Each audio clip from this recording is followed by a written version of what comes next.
I'm at the site of a Motte and Bailey castle in Norfolk. There's not many Motte and Bailey castles in Norfolk, considering the size of the county. The Bailey's out there, that's in a farmer's field. But I'm actually at the Motte here, which as you can see is a fair size.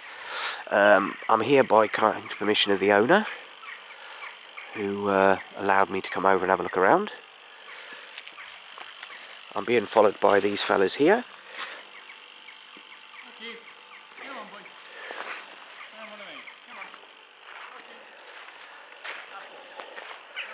That's the owner in the background. Very nice gentleman.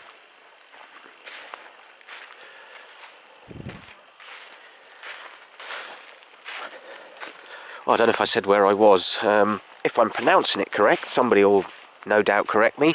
Wormegay it's spelt, so how you pronounce that I'm not 100% sure. Wormegay. I'm going to have to look that up later and see where the name comes from. But that's the outer bailey there. You can see that it's quite... there is a sort of a bank going over the other side there to the road, which loops around there. That is quite a big bailey, if that's the entirety on that field.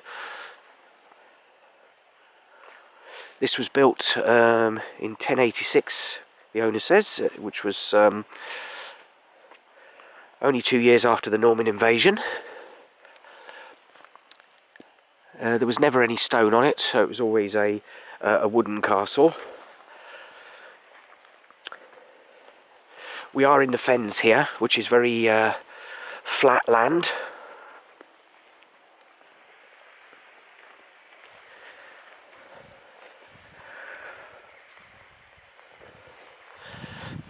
As you can see, the motte is very substantial size, certainly on the base.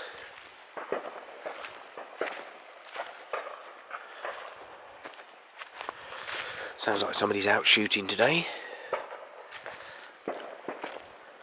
Very nice day in autumn. What month are we in? November. Very nice Saturday in November.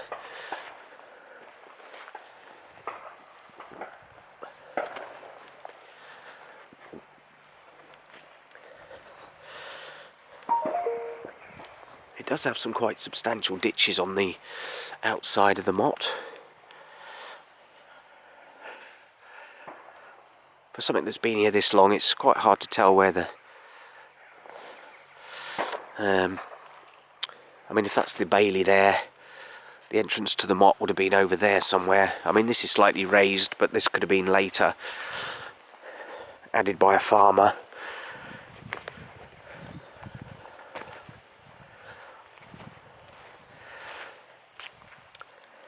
Normally Motte and Bailey castles weren't really built in isolation. They were built in with other Motte and Bailey castles or manorial sites around them so that they would support each other. You can see the ditch around the motte there. I mean, in this area, if I'm just guessing, over to my left you've got Wisbeach Castle. Probably over in that direction you've got King's Lynn, which was a fortified town. There was possibly a motte, which was what the Red Mount chapel stands on today. There is another one at Middleton, but I believe that was much later than this one. That was possibly an anarchy castle, which would have been about 1135 onwards. There was a fortified site at, I think it's Blackwood, which is just a couple of miles north of here. I think, was it Blackwood Lees, I think it's called, or something. As you can see, this is a substantial motte on the top here. Even if parts of it have subsided, it's still a substantive motte. As you can see, the ditch down there. Today we benefit from the fens, which are all been drained by the Dutch in the 1800s, but all this area around here would have been fenland. So you would have had most of these fields around here probably would have been marsh. We may be on a slight island here, which might be why it was built here. The North Sea through the Wash. Once upon a time that was tidal. It used to go all the way down to as far as Wisbeach. So you would have had salt marshes going all the way down there.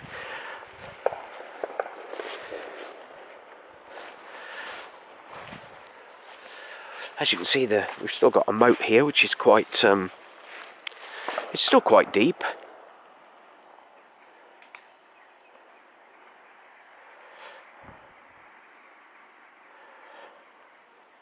For something that's over 800 years old, there would have been a little bit of subsidence from the motte running off into there and filling that up a little bit.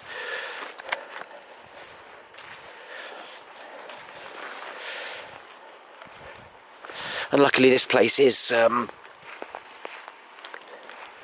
fairly well clear. I just had a little chat with the owner there about some other Motte and Bailey castles that you can't even get to today. You can't even see them because of the way that they're just completely and solidly overgrown. You'd be lucky to even see them from a road, let alone actually get up and walk along them.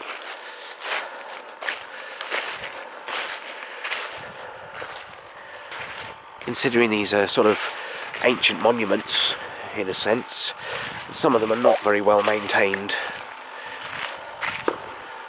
Luckily this one seems to be. We've got the two donkeys over there still.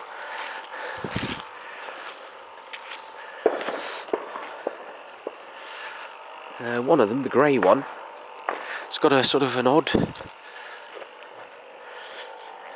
That's the one on the left there. It's got an odd grey cross on its back. The owner called it a Jerusalem cross.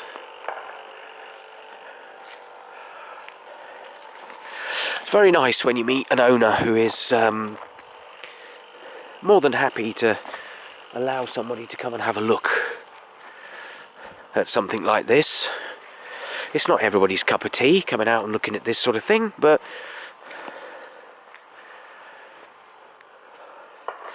it's what I like to do.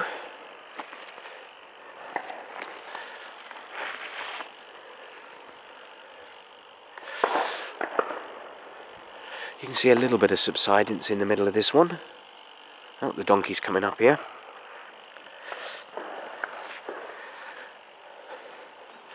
Animals tend to be okay as long as you don't frighten them. Don't sneak up on them and frighten them. Cows in fields, sheep, they tend to be okay. As long as they know you're there.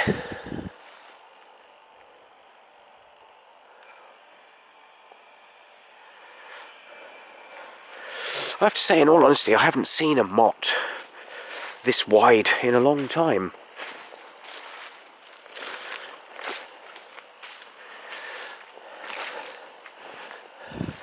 It's got this little bit here which is almost like a motte on top of a motte. It may have been a little additional tower, little raised surfaced area on a tower. You can see the outlaying bailey there, the ditch there going around the out of the bailey. That bailey is quite substantial. It's almost like how you would have a small town in there.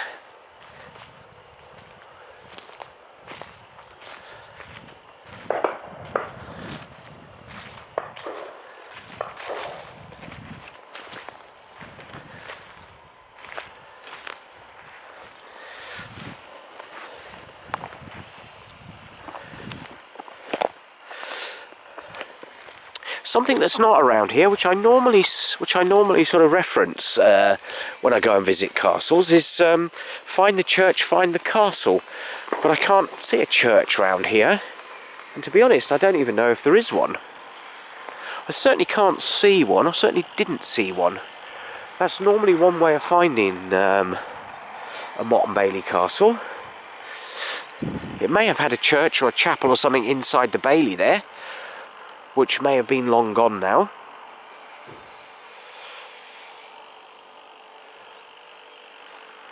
Yeah. But you can certainly see the extent of the bailey from up here. But there we go. Let's go and say goodbye to the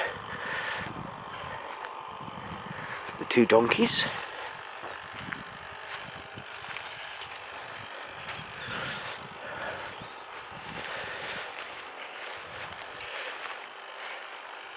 We'll say thank you very much to the owner for allowing us to come and visit. This is the one with the cross on its back, look.